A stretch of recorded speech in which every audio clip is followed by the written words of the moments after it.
semuanya, Assalamualaikum warahmatullahi wabarakatuh dan selamat pagi. Balik lagi bersama Miss Mega. Minggu ini kita belajar SBK ya, masih di bab 1 mengenai seni lukis. Silakan kalian simak materi yang telah Miss Mega paparkan untuk kalian sebaik-baiknya. Halo semuanya, minggu ini kita belajar seni lukis. Masih bersama Miss Mega. Miss Mega ingin mereview materi minggu lalu. Minggu lalu, Miss Mega telah menjelaskan kepada kalian mengenai pengertian dan juga tujuan dari seni lukis. Selain itu, Miss Mega juga telah memaparkan kepada kalian mengenai unsur-unsur dari seni lukis. Maka dari itu, untuk materi selanjutnya, minggu ini kita akan mempelajari mengenai prinsip dan teknik dari seni lukis. Ada 8 teknik dari seni lukis yang akan kita pelajari. Yang pertama itu ada kesatuan, yang kedua ada keselarasan, yang ketiga ada penekanan, sedangkan yang keempat ada irama. Prinsip-prinsip dalam seni lukis ini dapat menunjukkan suatu unsur-unsur dalam sebuah karya seni lukis. Miss Mega akan memaparkan kepada kalian mengenai prinsip-prinsip seni lukis yang telah Miss Mega sebutkan. Untuk yang pertama ada kesatuan. Kesatuan di sini dalam seni lukis adalah sebuah prinsip yang menunjukkan unsur-unsur dalam sebuah seni lukis sehingga saling berpadu satu sama yang lain agar memiliki nilai yang estetis. Yang kedua ada keselarasan. Keselarasan ataupun bisa disebut dengan harmonis adalah kaitan kedekatan dari unsur-unsur yang berbeda, baik dari bentuk, pencahayaan, warna dalam penciptaan suatu keindahan. Yang ketiga ada penekanan. Penekanan dalam sebuah seni lukis berfungsi agar sebuah karya seni lukis tidak bersifat monoton ataupun membosankan. Seorang pelukis harus mampu memberikan perbedaan yang mencolok antara karya seni lukis dari segi apa saja, dari segi bentuk, warna, dan ukuran agar terlihat lebih menarik. Yang keempat ada irama. Irama di sini merupakan prinsip dari pengulangan satu ataupun lebih unsur yang berupa garis, bentuk, atau variasi warna secara teratur. Bervariasi agar memiliki hasil sebuah irama harmonis yang meningkatkan nilai estetika dari karya tersebut. Masih dalam prinsip dan teknik seni lukis. Yang kelima ada gradasi, yang keenam ada kesebandingan, yang ketujuh ada komposisi, yang ke-8 ada keseimbangan. Garasi dalam teknik seni lukis berfungsi memberikan susunan warna yang didasari pada tingkatan tertentu dalam sebuah lukisan. Dengan adanya gradasi, sebuah lukisan akan menjadi lebih hidup. Yang keenam ada keseimbangan. Keseimbangan atau disebut dengan proporsi mengacu pada keteraturan dan penyesuaian dari wujud karya seni rupa yang diciptakan. Ukuran-ukuran dari unsur seni rupa yang terdapat di dalamnya harus berada dalam perbandingan yang profesional. Yang ketujuh ada komposisi. Menjadi sebuah hal yang paling penting dalam mendasari keindahan dari sebuah karya seni. Komposisi sendiri merupakan sebuah organisasi dari unsur-unsur seni rupa yang disusun menjadi teratur, serasi, dan juga menarik. Yang terakhir ada keseimbangan. Keseimbangan di sini merupakan prinsip yang bertanggung jawab pada kesan dari suatu susunan unsur-unsur seni rupa.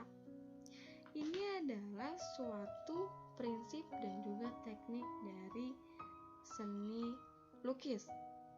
Selanjutnya, Miss Mega akan memaparkan kepada kalian mengenai teknik seni lukis. Teknik seni lukis. Sedangkan teknik melukis adalah cara yang digunakan dalam membuat sebuah lukisan. Para seniman lukisan menggunakan teknik yang berbeda-beda dalam menghasilkan sebuah karya. Teknik melukis juga kerap kali menjadi suatu ciri khas seorang pelukis. Untuk menghasilkan sebuah karya lukis yang maksimal, dibutuhkan teknik yang baik. Ada beberapa teknik-teknik dalam melukis. Miss Mega akan menjelaskan ya.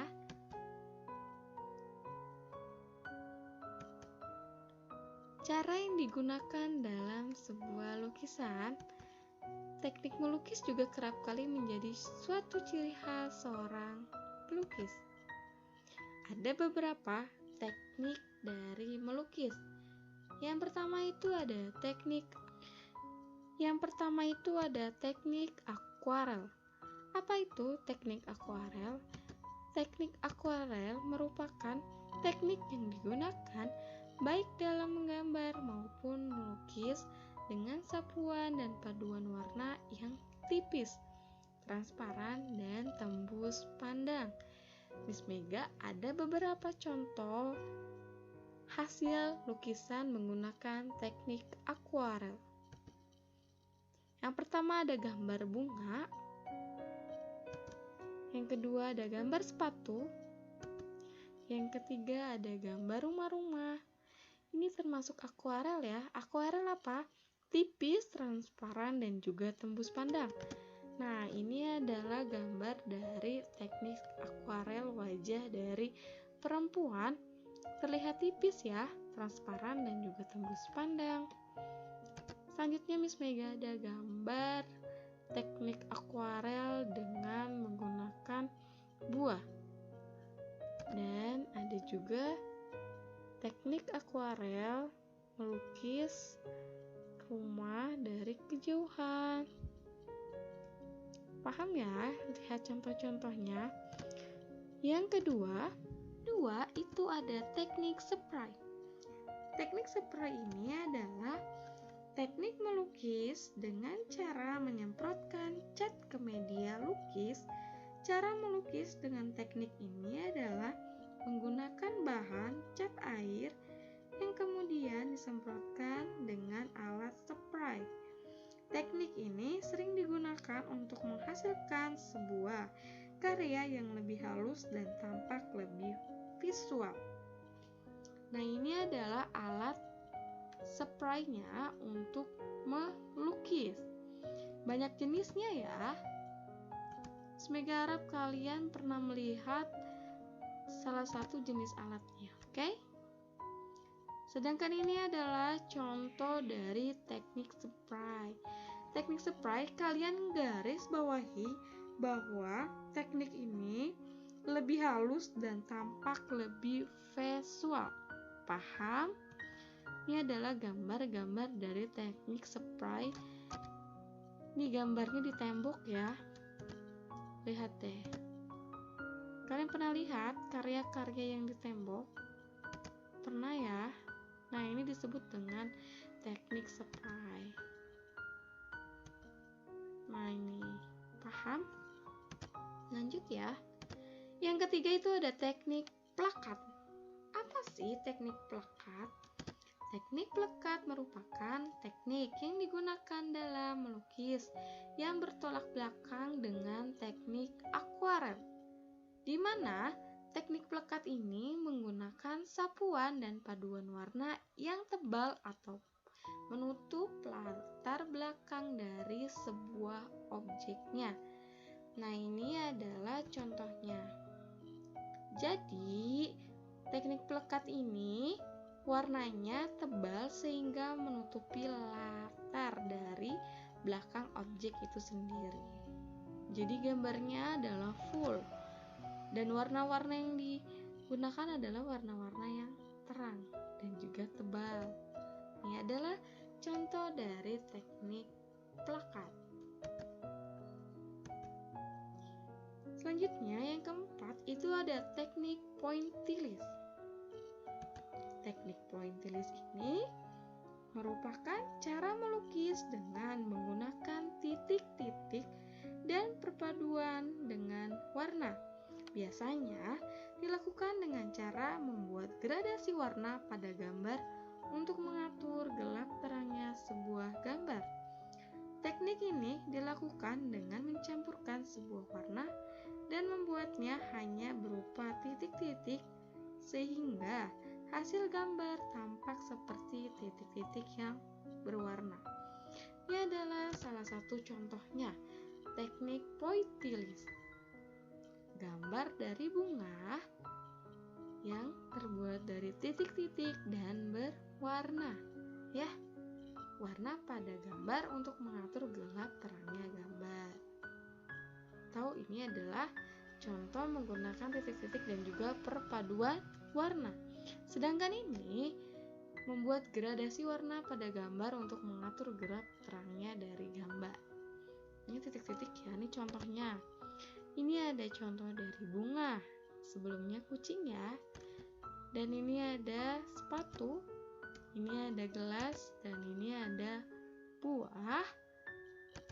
Ini masih ke buah ya. Ini adalah salah satu contoh dari teknik pointillis. Paham? Semoga lanjut ya nak. Yang kelima itu ada teknik tempera. Apa teknik tempera? Teknik tempera ini merupakan cara melukis pada tembok dengan sedemikian rupa sehingga hasil menyatu dengan arsitektur. Teknik ini sempat menunjukkan masa kejayaan di Eropa pada tahun 1200 sampai dengan 1500-an loh. Pelapor teknik ini adalah Simone Martini dan Lucio, para seniman yang berasal dari Italia. Ini adalah contoh teknik tempera. Ya, terlihat dilakukan pada tembok dengan sedemikian rupa. Ini adalah contoh dari teknik tempera seorang anak kecil wanita dengan seorang ayah. Ini ada pemandangan dan ini ada perkumpulan dari seorang keramaian ya. Dan terakhir dan selanjutnya ada gambar lukisan seorang anak kecil laki-laki dan seorang ibu. Dan yang terakhir ada seorang ibu dengan anak perempuan. Ini adalah contoh dari teknik tempera. Masih bersama Miss Mega ya. Kita selanjutnya mempelajari prosedur berkarya seni lukis.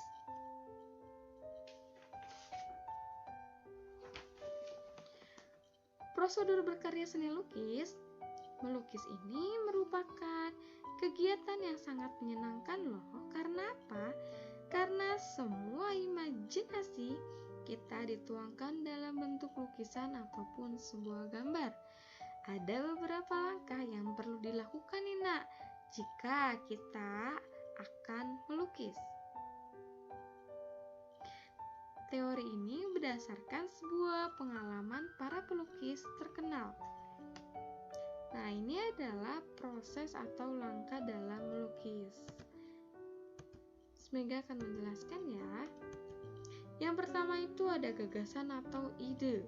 Gagasan atau ide dalam melukis sangat dibutuhkan. Untuk memunculkan gagasan yang kreatif dapat ditempuh dengan cara sebagai berikut. Nah, yang pertama itu adanya imajinasi. Maksudnya apa? yang kita pikirkan atau pengalaman dari orang lain. Yang kedua, dengan melihat objek secara langsung seperti pantai, gunung, atau suasana keramaian. Yang ketiga, dengan melihat referensi dari buku ataupun sebuah majalah. Yang keempat, dari internet dan dokumen lain tentang lukisan. Dan yang terakhir, dengan mengunjungi kegiatan pameran seni lukis ataupun museum.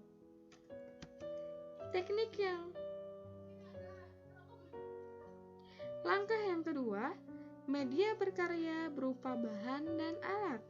Media atau alat dalam melukis merupakan hal yang sangat penting. Proses untuk media yang kita gunakan, misalnya menggunakan kertas, karton, minilah, menggunakan tembok, dinding, papan, ataupun media yang lebar lainnya. Menggunakan media alternatif seperti kaca, cangkang telur, atau di permukaan benda pakai, ataupun sebuah kerajinan.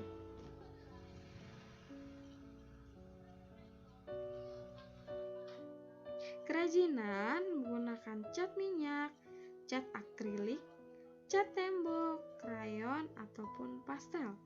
Dalam berkarya, seni media, alat dan bahan juga menentukan suatu proses dan teknik berkarya, sehingga hal ini harus direncanakan dan dilakukan. Yang ketiga itu memahami teknik melukis. Dalam melukis perlu adanya pemahaman tentang teknik yang akan digunakan. Hal ini sangat penting mengingat hasil akan sangat menentukan. Ada beberapa teknik yang dapat digunakan dalam melukis yang sudah Miss Mega jelaskan sebelumnya. Yang pertama ada teknik akuarel, warna yang transparan. Yang kedua ada teknik pelekat, yaitu warna yang tebal. Ada yang ketiga teknik spray, yang keempat ada teknik pointillis, yang kelima ada teknik tempera. Sedangkan yang keempat, langkahnya pembuatan sebuah sketsa. Pembuatan sketsa sangat penting dalam melukis. Sketsa merupakan gambar awal yang akan dijadikan atau dibuat sebuah lukisan. Sketsa inilah yang nantinya diselesaikan menjadi sebuah lukisan yang sempurna. Sketsa biasanya hanya berupa goresan ataupun coretan garis besar. Dalam melukis yang tidak mendetail dari sketsa yang kita buat, akan tergambar apa yang akan kita ungkapkan. Yang terakhir, proses mewarnai dan menyempurnakan lukisan. Pewarnaan dan penyempurnaan sangat penting dan memerlukan ketelitian. Tahap terakhir adalah penyempurnakan atau menyelesaikan lukisan sketsa yang telah dibuat, yaitu dengan cara, ada dua cara ya. Cara yang pertama, mewarnai sketsa dengan goresan tipis pada objek pokok dan latar belakangnya. Yang kedua, menyempurnakan lukisan dengan kontur penyinaran. Yang kedua, dengan menggunakan penyempurnaan lukisan dengan kontur, penyinaran, penegasan, dan penetapan gelap terang. Semua proses melukis di atas tidaklah sama. Hasilnya akan berbeda pula tergantung bagaimana kita memahami langkah-langkahnya ya. Namun, tidak semua langkah jadi acuan karena proses melukis dengan menggunakan bahan yang satu dengan yang lain tidak sama, demikian pula dengan teknik yang digunakan. Jadi, hasil dari lukisan kalian tergantung dengan teknik yang kalian buat. Misalnya, kalian menggunakan teknik akuarel, berarti hasilnya yaitu warnanya yang transparan. Paham?